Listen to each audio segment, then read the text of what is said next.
अच्छा नहीं लगता, मर्यादा में रहना चाहिए। छोटे छोटे कपड़े पहने के तुम्हारी बेटियां घूमती हैं, तुम्हें शर्म नहीं आती? देखने वाला क्या सोच बदले, आंखें बंद कर लें, पट्टी बांध लें। अरे ऐसे कपड़े पहनाओ अपने बच्चों को। मेरी माँ, मेरा नुकसान नहीं है, तुम ऐसे ही घुमाओ बिना कपड़ों के, हमें क्या, हमारा क्या जा रहा। पर हम भारतवासी हैं, तुम्हारी इज्जत हमारी भी इज्जत है, क्योंकि तुम भारतीय हो। तुम्हारा घर, तुम मेरी माँ हो, मैं तुम्हारा बेटा और तुम्हारा भाई हूं। तुम्हारा बेटा और तुम्हारे भाई के नाते कहता हूं, मुझे तो देखने में अच्छा नहीं लगता, आपको अच्छा लगे तो मर्जी आपकी है। अश्लीलता अच्छी नहीं होती, शालीनता अच्छी होती है।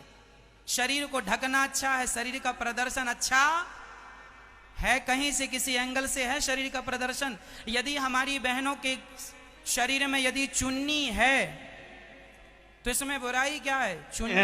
अल्लाह का शुक्र है कि देखिए, अगर एक एहते हिजाब के खिलाफ कोई उड़ता है और बोलने की कोशिश करता है, आपको नहीं, गैर मुस्लिमों में ही हमारे हमदर्द पैदा हो जाते हैं। आपको मालूम नहीं कितने मंदिर के पुजारियों ने और कितने मंदिरों के पंडितों ने हिजाब के फेवर में बयान दिए हैं और ये बोला है कि कोई अगर पर्दा कर रहा है, हिजाब पहन रहा, अपने जिस्म को छिपा रहा है, तो ये उसको तो सम्मानित करना चाहिए। वरना आज के इस गए गुजरे दौर में कौन है जो हिजाब में जाए?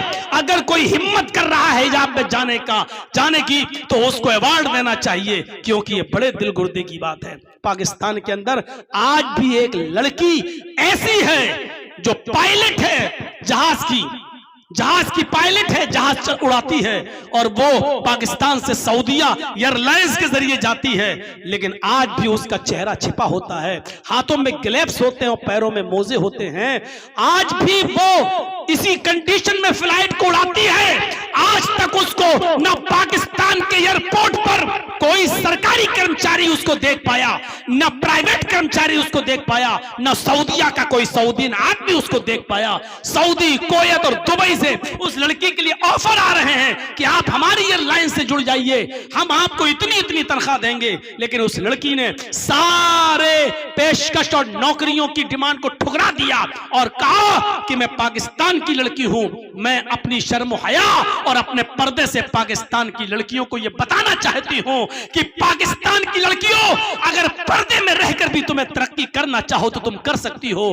पर्दा हमारी तरक्की की राह में रुकावट नहीं है। हम ये मिसाल बनना चाहते हैं पाकिस्तान की लड़कियों के लिए। ऐसी लड़कियों को सैल्यूट करो, ऐसी लड़कियों को सलाम करो मेरे भाइयों, जो सिर्फ हिजाब पहनकर एक दर्दमंदाना अपील लेकर तो आ जाएं, जज्बात में जय श्री राम के नारे लगाकर अल्लाह अकबर का जवाब उसकी शक्ल में दे दिया जाए। लेकिन मेरे भाइयों, जरा तसव्वुर करो कि अगर कोई पागल कुत्ता हमारे पैर में काट ले तो उसका जवाब ये नहीं होता कि हम भी उसको काटने जाएं। मेरे भाइयों, उसका जवाब ये नहीं है, उसका जवाब ये नहीं है। हमें ऐसी लड़कियों के पर्दे की जरूरत है जो चेहरा छिपाएं, सॉक्स पहने और हाथों में ग्लव्स भी पहने और उनकी शक्ल दूसरा नहीं देख पा रहा है और फिर भी तरक्की कर रही है और कह रही कि मैं पाकिस्तान की लड़कियों के लिए इबरत बनना चाहती हूं। मैं उनको समझाना चाहती हूं कि पर्दा तुम्हारी तरक्की की राह में रुकावट नहीं है। मेरे भाइयों, हमारी वो बच्चियां जो कॉलेजेस और यूनिवर्सिटी में तो पर्दे के लिए लड़ रही हैं, लेकिन लड़कों के साथ बैठना उनको गवारा है, उनके मोबाइल नंबर लेना गवारा है, उनके साथ दोस्ती करना गवारा है। मेरे भाइयों, इस तरीके की चीजों से हमें और आपको सोचना चाहिए। अगर इस्लाम है तो पूरा का पूरा अपने अंदर अपनाओ, और नहीं है, हाँ मैं ये भी कहता हूं कि जितना है चलो उस हद तक, लेकिन मैं जानता हूं कि जो कुछ भी हुआ है वो अच्छा नहीं हुआ है, क्योंकि वो इलेक्शन के मद्देनजर, चुनाव के मद्देनजर ऐसा किया गया है। अभी 2-4 दिन के बाद ये सारे झगड़े खत्म हो जाएंगे, कोई चीज नहीं रहेगी। उसके बाद अब प्लानिंग होगी, हम दो हमारे दो से ज्यादा बच्चे पैदा नहीं। इस पर भी मुसलमान जुलूस निकालेगा, कोई जरूरत नहीं जुलूस निकालने की। उनसे कहो कि हाँ बनाओ कानून, हमें मंजूर है, बनाओ। और 2 से ज्यादा बच्चों की गिनती अगर करना है तो सबसे पहले अपने लोगों से करना शुरू करो कि तुम्हारे यहाँ कितने हैं। भाई तुम क्या कानून बनाओगे? 2 से ज्यादा जिसके बच्चे होंगे उसको सरकारी नौकरी नहीं मिलेगी, 2 से ज्यादा जिसके बच्चे होंगे उसको एमएलए और एमपी का चुनाव नहीं लड़ने दिया जाएगा। यही तो कानून बनाओगे? बनाओ। हमें एमपी में टिकट मिलते ही कितने हैं, हमें एमएलए में टिकट मिलते ही कितने हैं। आप कहोगे कि सरकारी नौकरी नहीं मिलेगी, हमें नौकरियां देते क्यों कितने हो तुम? सारी नौकरियां तो तुम ही लोग ले रहे हो। इसलिए इन तमाम चीजों से हमें घबराने की जरूरत नहीं है। लेकिन एहतिजाज और जुलूस की शक्ल में हम दोनों हाथ में उनको लड्डू दे देते हैं, फिर हिंदू और मुसलमान वाला मामला बन जाता है।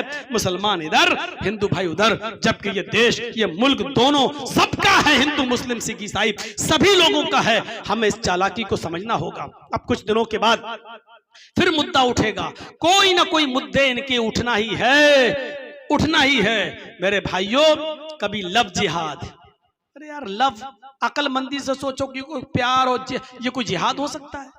अगर कोई प्यार कर रहा है लड़का लड़की, हिंदुस्तानी कानून, इस्लाम को छोड़ दीजिए, इस्लाम की नजर में तो लड़के के लिए लड़की, लड़की के लिए लड़का देखना और बात करना यही गलत है। हम हिंदुस्तानी नियम और कानून के तहत बात कर रहे हैं, उस संविधान के तहत कि अगर लड़का किसी लड़की को, लड़की किसी लड़के को चाहती है तो माँ बाप भी उसके रोक नहीं सकते। अगर वो 18 साल से बड़ी है, माँ बाप भी उसको रोक नहीं सकते हैं। अगर वो किसी से प्यार कर रहा है या लड़की किसी से प्यार कर रही है, तो जब प्यार कर रही है तो वो जिहाद हो ही नहीं सकता है।